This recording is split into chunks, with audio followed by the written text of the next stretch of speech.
मौसुमी लागिला ब्रेक आसंता 24 घंटे उत्तर और दक्षिण ओडिशा रे कालबैशाखी अलर्ट जारी कराइछि। पाणीपाग विभाग एने अनुमान करिछि। 2 दिन पर पुणी बढ़िबो खरा। तापमात्रा 2 रु 4 डिग्री वृद्धि पाइबार संभावना रही। तेबे कमिछि वर्षा पुणी बढ़िबो खरा कारण बंगोपसागर सृष्ट लघुचाप गभीर अवपातर रूप नहीं स्थलभाग छुई सारिछि।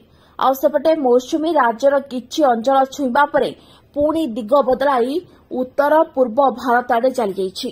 तेणु पाणीपाग विभाग सूचना देइछि जे 2 दिन पर दिनर तापमात्रा 2 रु 4 डिग्री वृद्धि पाइब। फल दिन में पुणी अणायत करिबो गरम एवं गुळुगुळी।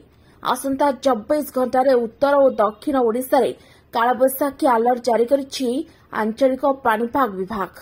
सुंदरगढ़, देवगढ़, केन्दुझर, मयूरभंज, बालेश्वर, भद्रक, जाजपुर, केन्द्रापड़ा हालुका वर्षा सांगकु घड़घड़ी बिजुली नहीं सतर्क सूचना जारी कराइछि।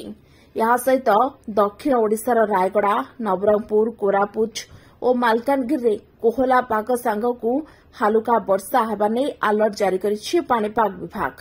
यह सहित शनिवार ठारू वर्षा संपूर्ण कमिजिबो बोली अनुमान करिछि भुवनेश्वर आंचलिक पाणीपाग केन्द्र। Bureau report OT live. अधिक खबर देखिया ओटी लाइव को सब्सक्राइब करंतु एवं एई खबरटी को अधिक रु अधिक शेयर करंतु।